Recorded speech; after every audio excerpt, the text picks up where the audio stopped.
Oitavo dia da nossa novena de Pentecostes, caminhando rumo à grande festa do Espírito e meditando 1 Coríntios 12, versículo 4 em seguintes, esses frutos espirituais, esses dons espirituais. O apóstolo Paulo vem falar da variedade de línguas.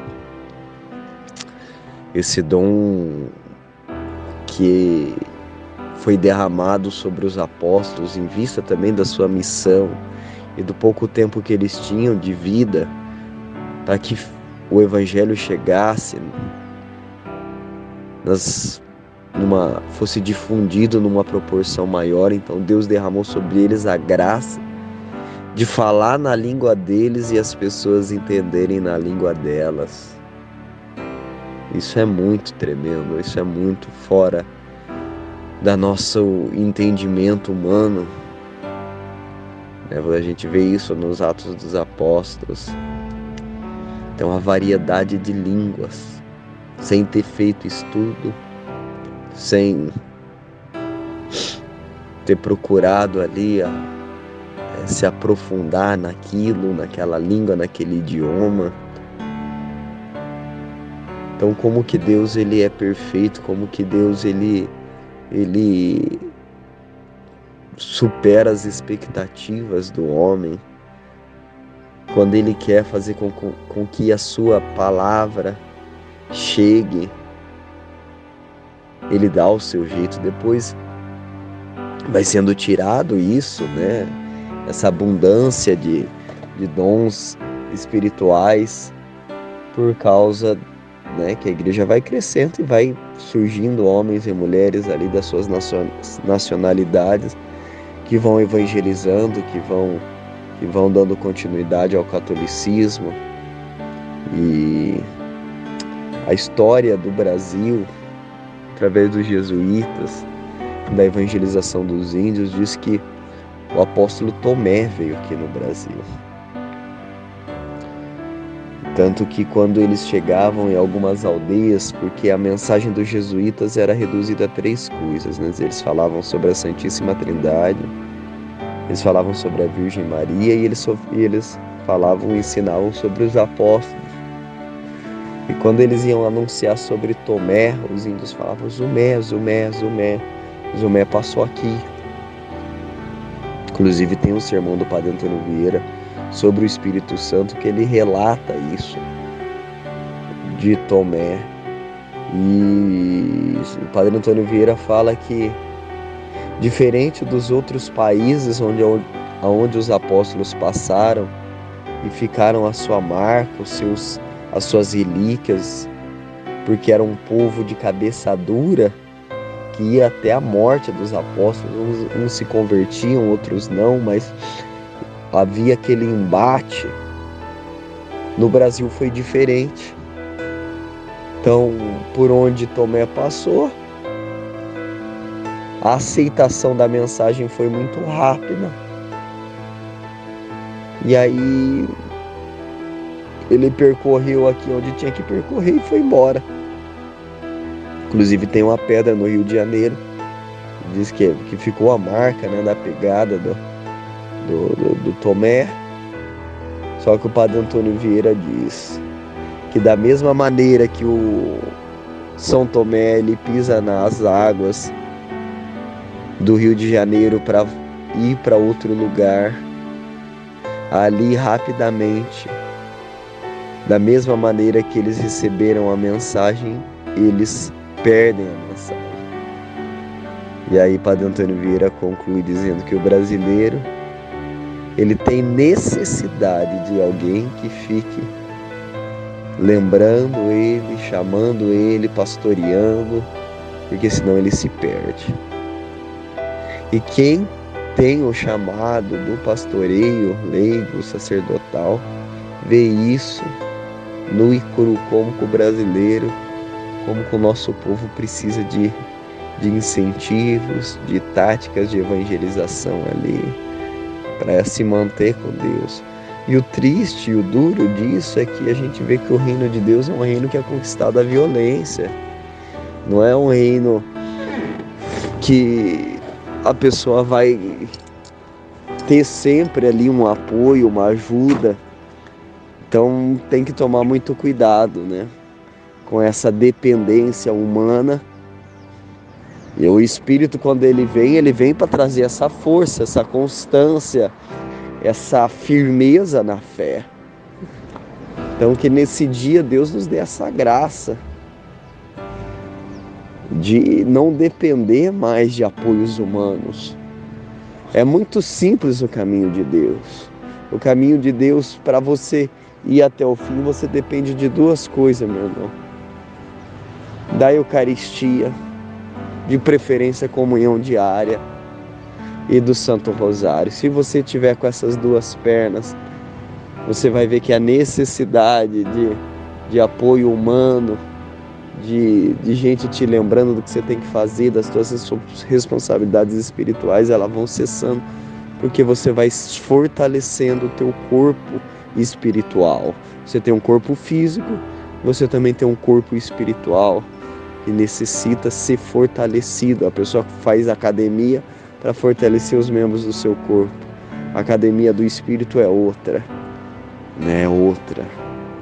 E aí as duas proteínas aí mais fortes que nós temos que ter. Isso Dom Bosco vê numa visão, né? A igreja sendo como uma barca sendo destruída, o Papa na frente, e ela sendo segurada. Ela não é derrubada porque ela é segurada por duas colunas, né? A coluna da direita é a Eucaristia e a coluna da esquerda é Nossa Senhora Auxílio dos Cristãos. Então, sem essas duas colunas, o cristão ele não se mantém nessa tempestade, neste mar. O mar é a vida do homem, que é feita de tempestades, é feita de situações para que ele naufrague na fé, naufrague no caminho, desista do seu chamado, não vá até o fim.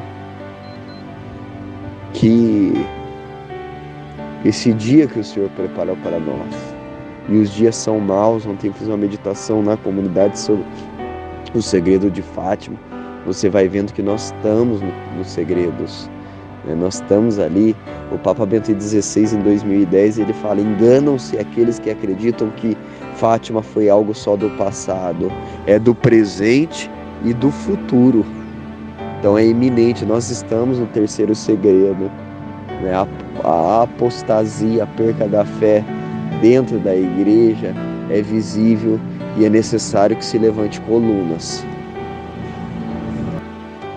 Chegamos aí à conclusão da nossa novena de Pentecostes, neste sábado santo, nessa vigília santa, que a igreja convida a igreja a fazer, clamando esse poderoso derramamento do Espírito. E a proposta para nós aqui do grupo foi estar meditando 1 Coríntios 12.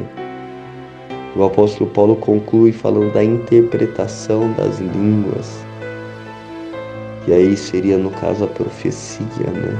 Línguas, quando é liberado um oráculo, uma profecia, uma língua desconhecida, e tem desconhecida da Assembleia, e tem ali um intérprete, a pessoa que tem a interpretação daquilo que foi falado, esse dom. Às vezes a pessoa tem o dom da profecia em línguas, mas ela mesma não tem a interpretação daquilo. Então acaba que não edifica a Assembleia. Algo muito espiritual.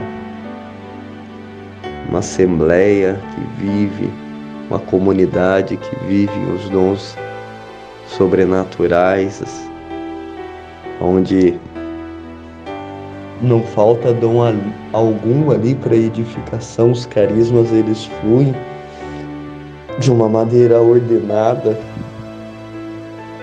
Muito raro encontrar isso hoje.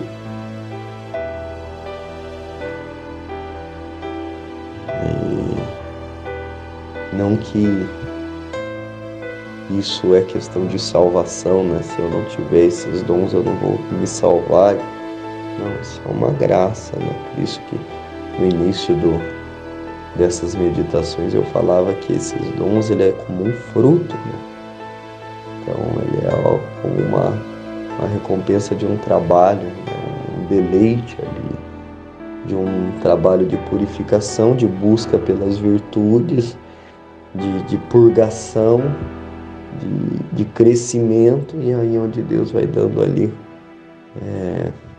consolos, presentes espirituais para a alma, para a obra, para a comunidade, para a igreja em si, para o crescimento, para a fomentação do seu povo. Então é uma data muito especial, além de ser um sábado, o sábado a igreja nos convida a olhar para a Santíssima Virgem Maria,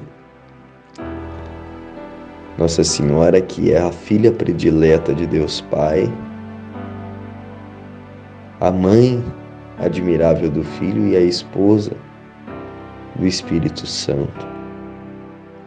São Luís fala muito bem sobre a pertença à Virgem Maria, que quando o Espírito encontra Nossa Senhora numa alma, ele desce ali sobre aquela alma e ele faz morada, assim como fez e gerou Cristo. Nossa Senhora vai gerando almas espirituais. Então, uma pessoa que deseja ser cheia do Espírito Santo, não tenha dúvida que a via mais fácil e desejada por Deus e pelo próprio Espírito é a consagração a Nossa Senhora. Nossa Senhora vai nos formando, vai nos tirando da sujeira do pecado, da lama, do lodo do pecado, vai nos dando vestes novas, vai nos levando para um caminho seguro e vai como que enfeitando essa alma, preparando essa alma, fazendo com que essa alma se torne agradável a Deus. Lembrando que nós não somos só alma, nós somos corpo e alma. Então ela vai no corpo, derramando o espírito de renúncia e de mortificação. Renúncia daquilo que é pecado, mortificação para purificar aquilo, o tempo que nós gastamos com bobeira, o tempo que nós gastamos não servindo a Deus, mas servindo o seu inimigo. Então nós vamos mortificando, como que readquirindo esse tempo que não volta. Mas como eu li ontem no sermão do Padre Antônio Vieira, ele falando de Isaías 61, que Jesus fala: o Espírito me ungiu para levar a boa nova aos humildes, curar os corações doloridos e proclamar um ano da graça de Deus. E aí ele falava disso, porque Deus fala um ano, né?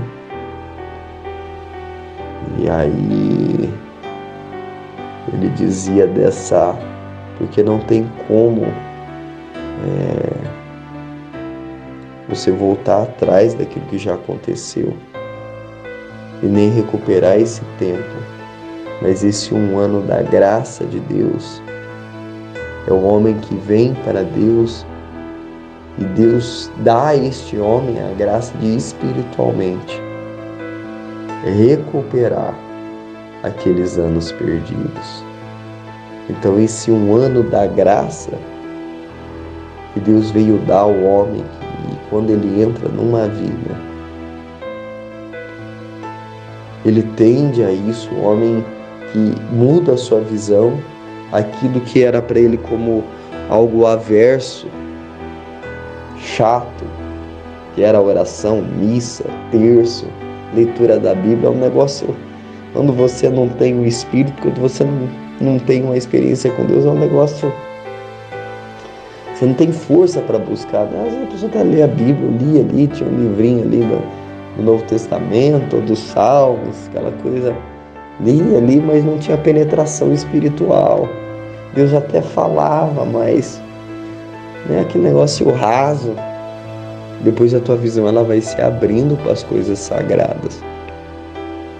Deus vai entrando e vai dilatando e vai aumentando a tua sede, a tua fome, de oração, você vai tocando em testemunhos, né, autênticos de pessoas que estão na tua frente ali, fazendo entregas maiores, e aquilo vai mexendo contigo. Testemunho dos santos, quando eu comecei a conhecer a vida do Padre Pio, eu fiquei impactado, eu fiquei apaixonado, eu só queria ler, eu ia fazer um curso no Cefet de AutoCAD, e aí eu só ficava vendo sobre a vida do Padre Pio, e aquilo era um mundo novo que ia se abrindo para mim. Então o Espírito ele vai nos levando para águas mais profundas. Ele vai transformando o nosso interior. Só que isso, se não for cultivado com os anos da caminhada, porque no começo o primeiro amor, aquela sede, aquele fogo, só que aí quando vem os primeiros 5 anos, depois os primeiros 10 anos, e aí você olha para aquela pessoa que jejuava pra caramba, que lia, que veio numa violência, de repente a pessoa não tá nem rezando mais o rosário, o terço. Só ia na missa diária, malemar vai na missa dia de domingo. O que aconteceu com essa alma que foi levantada para ser um colosso, um apóstolo, uma coluna, uma pilastra dentro da igreja? E hoje tem que ser carregado pelos outros para fazer o mínimo. Faltou lenha na fogueira, meu irmão. Faltou perseverança, constância. O mundo foi vindo, Satanás foi vindo e foi desequilibrando essa alma. E ela esqueceu de colocar lenha. Ela esqueceu do sacrifício, na mudança de rotina. Ela não conseguiu se encontrar mais. E hoje se encontra uma tíbia, e olha para trás, é só saudosismo, vai vivendo de passado. Lá atrás eu fazia isso, eu fazia aquilo. Não, hoje, você tem que voltar a fazer hoje. Você tem que encontrar uma maneira hoje de colocar a tua vida de oração em ordem, a tua busca por Deus em ordem. Senão você vai ser um eterno saudosista, que só fica olhando para aqueles primeiros anos, e você está aqui na igreja e não consegue mais no presente viver uma história de amor com Deus, ficou só no passado. Que Nossa Senhora de Pentecostes devolva e dê a nós, cada um de nós, principalmente aqueles que olham para trás e sentem saudade dessa paixão que tomava conta do seu coração.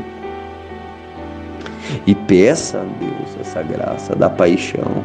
Peça a Deus essa graça de colocar em ordem e voltar a viver no hoje algo intenso com Deus. No mínimo, o máximo para Deus. No mínimo, você tem que dar o máximo para Deus, senão você vai ficar. Cada dia é uma violência. Cada dia é um esforço para dar tudo pelo tudo.